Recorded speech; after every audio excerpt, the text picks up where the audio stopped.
Hey, what's going on YouTube?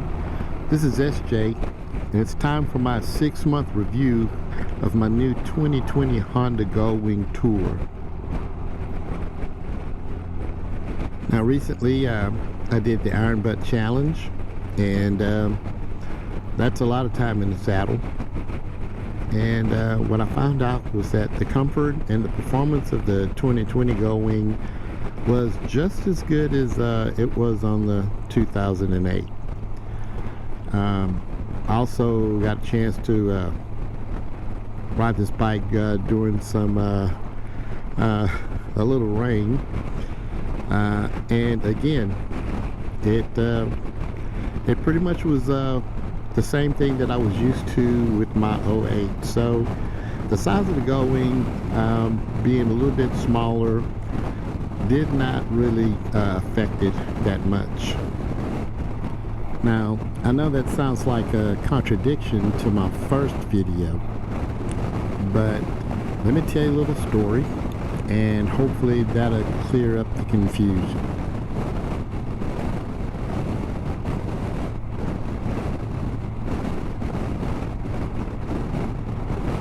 I found this great low mileage, one owner Goldwing, but unfortunately it was in Florida. In one of my other videos I told you that finding the Goldwing with navigation, with low miles, the right price would take me far from home. But I had to have a 5th generation wing. So I loaded up my Jeep. I rented a bike trailer and towed it 12 plus hours down to Leesburg, Florida. Now, if you don't know where Leesburg is, that's about 40 miles from Orlando. So when I got there that evening, I looked the bike over, took it out for a test run. The bike was great. The only thing I saw that it really needed was a good detailing job.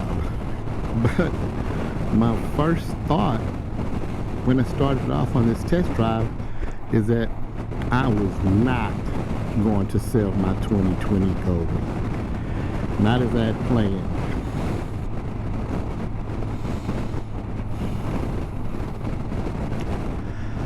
When I left the guy's house, I was planning to make the purchase the next morning, load up the bike and head back home, but I need to sleep on it. Didn't want to rush into a deal. The next morning I went to a local motorcycle shop that also had a 2014 wing for sale, but with a few more goodies on it. And while I was there, I took the opportunity to sit on a 2018 next to the 2014 to see what I was missing. Now, the 2014 seat height was lower, and I could sit on that bike flat-footed, while on the 2018 I was really on the ball of my feet. The 2018 that I was sitting on also had an aftermarket seat. It had a Corbin seat, and what that seat did was allowed me to sit further back from the console, from the controls, and the bike didn't feel as small. Now, the wider 2014 bike is great for wind protection, but I realized I wasn't missing out on as much as I thought. And the conveniences I was losing wasn't enough to really make me want to go back. Now, I'm not changing my story in saying that the new Goldwing is the greatest Goldwing ever built. But what I am saying is that after having it, driving it, you become spoiled by what it does offer. Now, it could still could have had bigger storage, better wind protection. They also could have left the fuel tank the same size as on the 5th generation. The added fuel would definitely help. But with that being said, a few add-ons, and the 6th generation wing can do everything that the 5th generation can.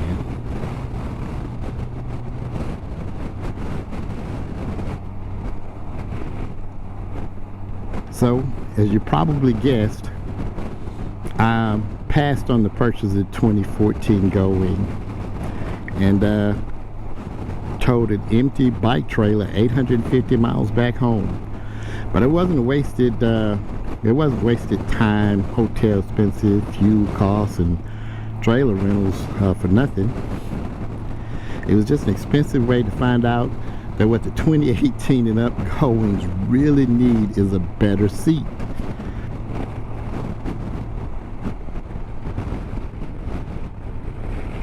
Well, the first thing I did when I got back from my little trip was to order the Corbin seat. I got the seat and the driver backrest, as well as getting the passenger backrest, so I can't wait till those come in, and I'll try to get a review once it does and I've gotten a chance to try it out. So until next time, this is SJ.